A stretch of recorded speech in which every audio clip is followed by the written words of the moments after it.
Hello, my name is Chaz Carruthers and I'll be going for the REST API Developer 1 badge, and this is a list of the following skills that I will be covering in this video. So first I'm going to go over understanding the utility of REST APIs, and basically API is an application programming interface, and it's a way for two computers to kind of talk to each other. Using an API is kind of like just using a website in your browser, but instead of clicking on buttons and filling out forms, you can just write code to request the information from a server that you want. You're also able to use the get, put, post, and delete methods in order to create, retrieve, update, and delete your requests as needed. Now I'm going to show how to do a post request in Postman. What you can do is we can type in this URL, http bin.org/post. And the thing about sending a post request is that you can see that when we enter in the URL and press send, that it returns our file here, and it can either be in pretty or prettier format. We can get it in the raw format, or if we preview it, it displays it like this. What we want to do is add to this JSON file here. So if I want to, let's say for instance, add a name like Bud Lee, and then we gave a value of bud.lee@email.com, and when we press send, we can see that the JSON file recognizes the key Bud Lee and the email bud.lee@email.com. Okay, we have the body here, and what you can do with like form data, you could do something like color blue, press send, and then under form it would come up color blue. If we wanted to do a car, like favorite car, you could say Volvo, and then car, Volvo, favorite color blue. You could add one more if you wanted to do food, favorite food, pizza, and it comes up food, pizza. Now if we copied and pasted the same thing that we had in our form data and submitted it under URL encoded, you'll see that everything looks exactly the same. We still have Bud Lee with the email, favorite car, color, and food. But the main difference here is that when you go to headers and you scroll down, you see the content type, you see that the URL is encoded here. Whereas if you go back to form data, you click send, you scroll down to content type again, you do not see the URL encoded. Okay, so that's form data, URL encoded. Now the next one, if we just did like the raw selection, basically you can type whatever you want, but it still needs to be in the same format. So we're going to send a JSON payload since we're in JSON, where you would do curly bracket, and I could do something like email.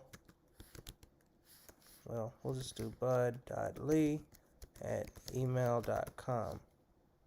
Alright, and then I could do name,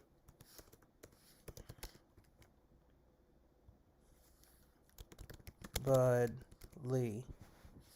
We could do that, but we want to make sure we put our colon to separate. Okay, and then a comma. Well, needs to be in a string.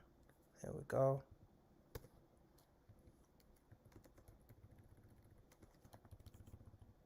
Okay, and we could hit send, and we'll see that it's located in data here.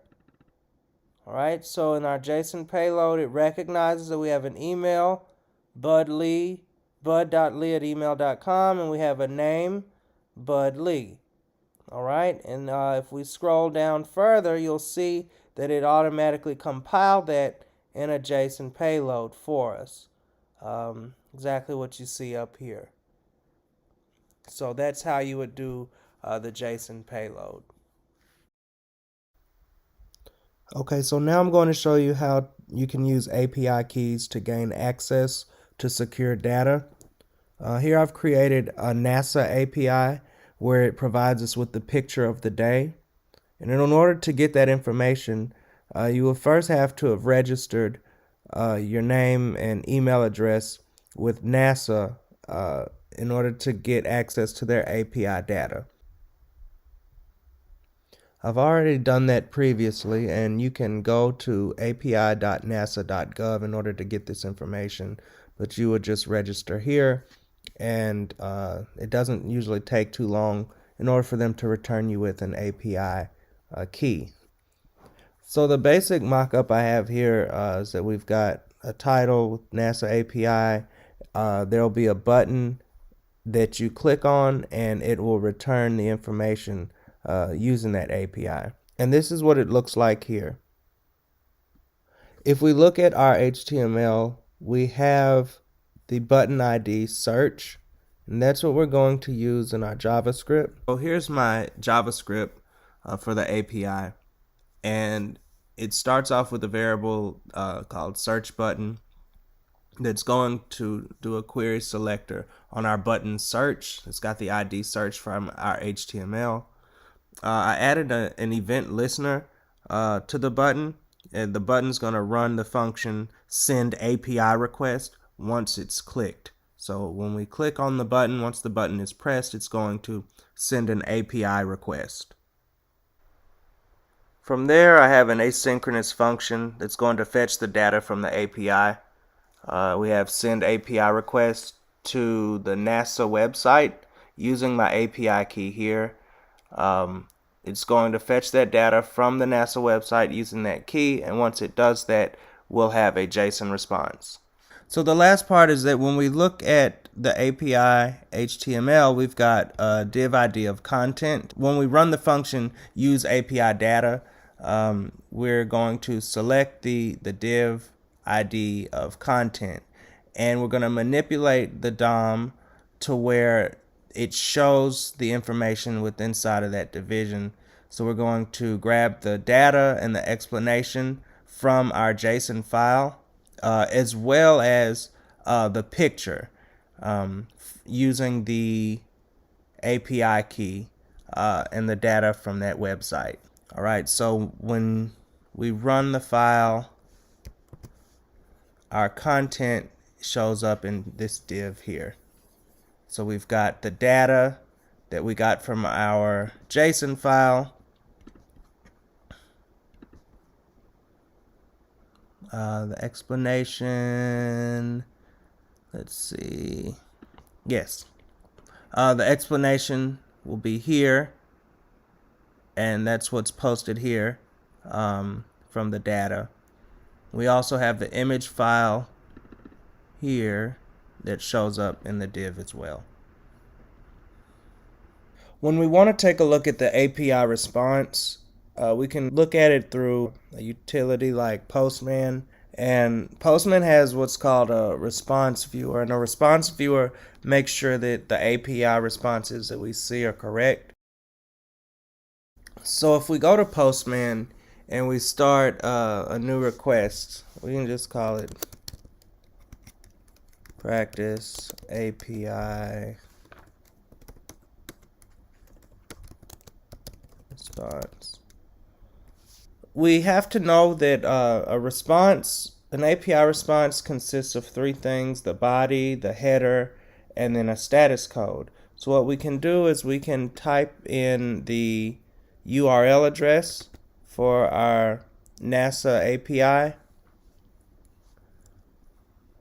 and it comes up. So you'll see that we have a status of 200, which is always good.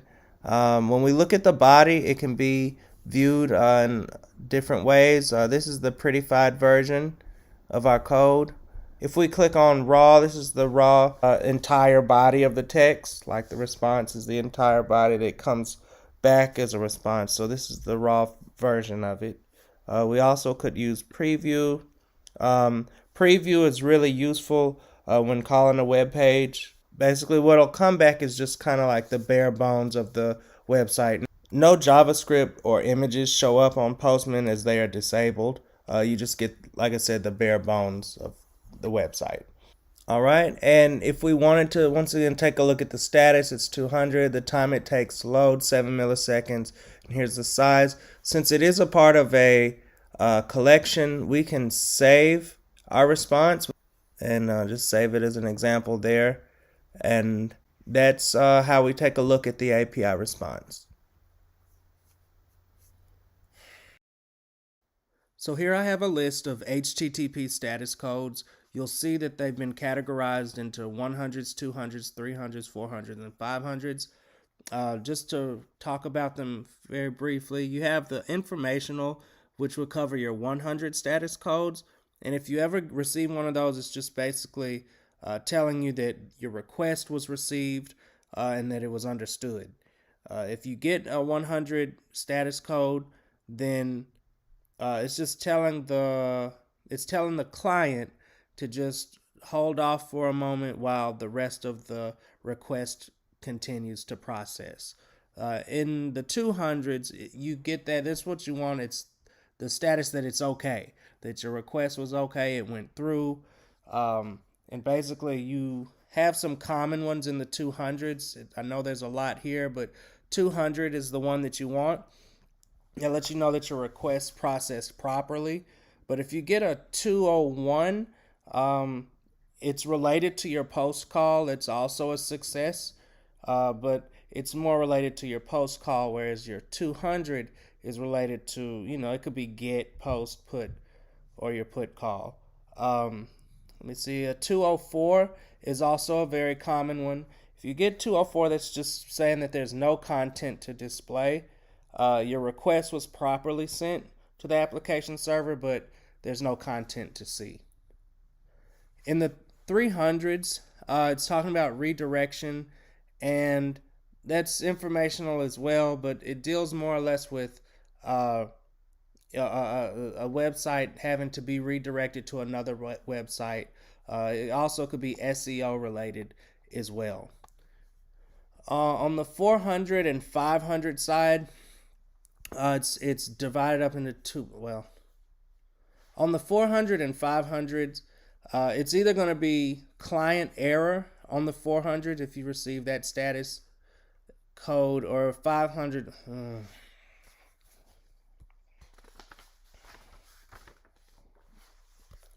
So with 400s and 500s, these errors are on the client side if it's a 400 error, and it's on the server side if it's a 500 error.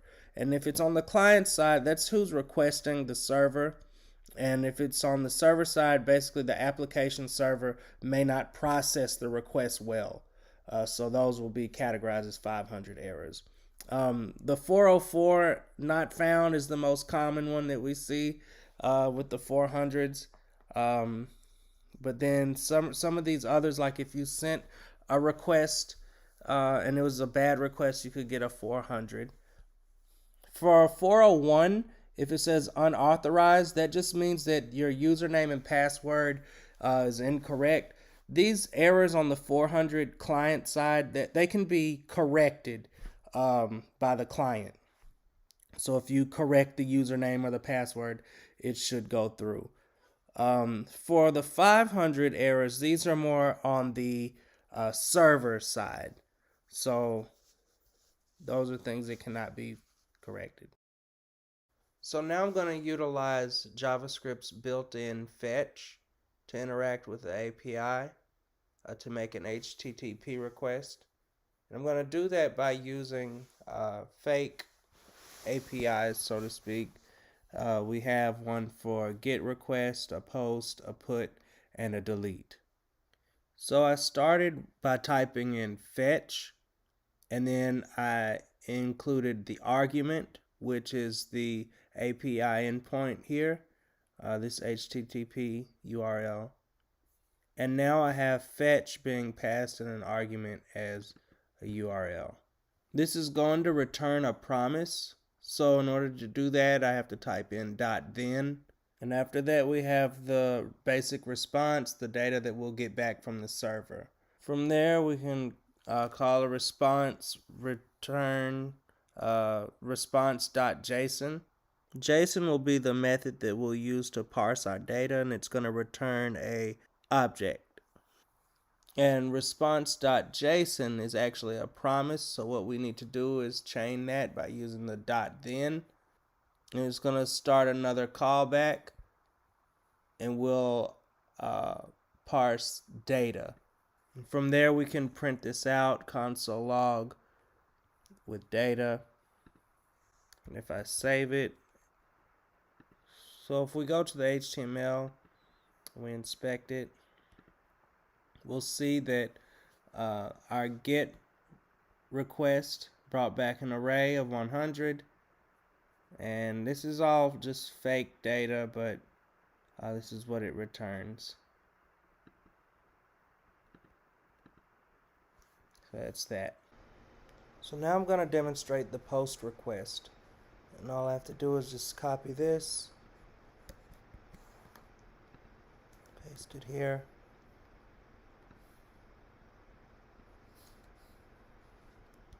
And instead of passing one argument this time, we can pass in two arguments.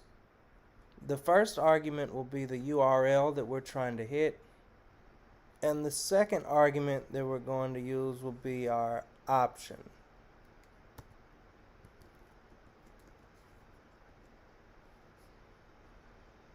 And this is a method, and it's going to be a type post. Now we need something to post, so I could use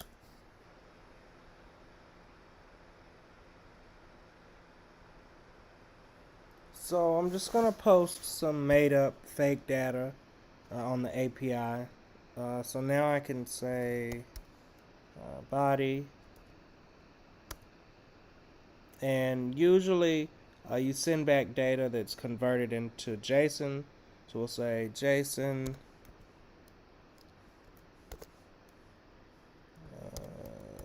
dot stringify. Just gonna pass through fake data 1. And now we need to tell the API what kind of data that we're passing in. So we're just going to give it some headers to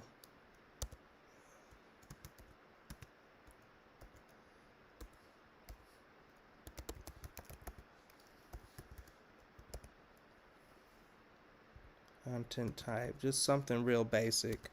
We can call this anything, just application / JSON, so it'll recognize what it is. Right, and we save that. Okay, so now we can go back to the HTML, and if we inspect, we'll see now that our fake data has posted onto the fake API. So we've got fake data 1, ID 101 on top with our information there. Okay, so now I'll demonstrate the put method. So I'll just copy this. It's pretty much the same thing, just with a few changes. I know right off the bat our HTTP address is different. It has post 1 at the end, so we need to change that.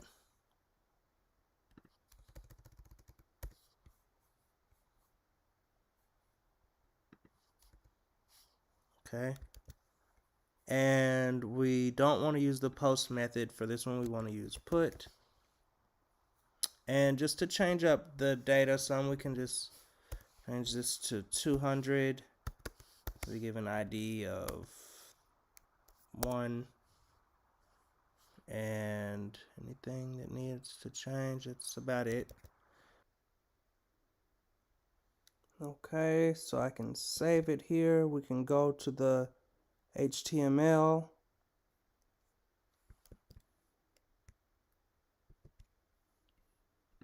And when we inspect and look in the console, we have our object showing here with our updated information we wanted to put in. So we have fake data 200, ID of 1.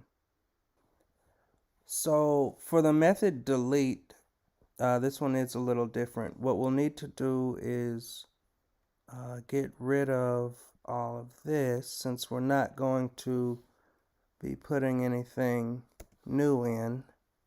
We want to change put to delete. Okay, I'm going to copy this.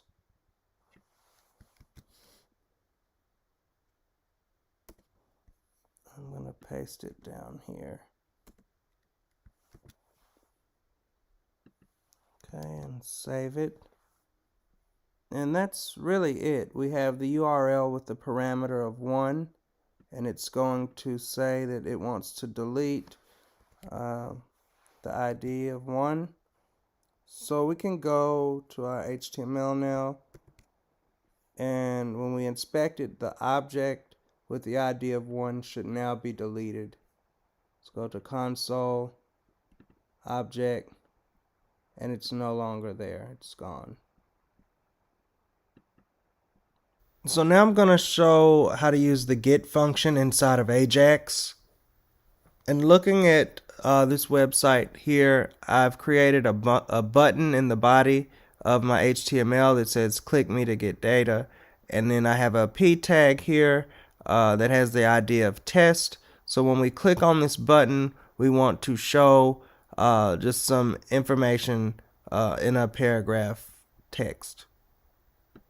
So on my HTML here, I have a button that says click me to get data, and then I have a paragraph tag here with an ID of test. And what I'm saying is that I want my script to run a function here, and then I want it to fetch that data. It's going to fetch the data from a text file, and it's going to display that text in my paragraph here.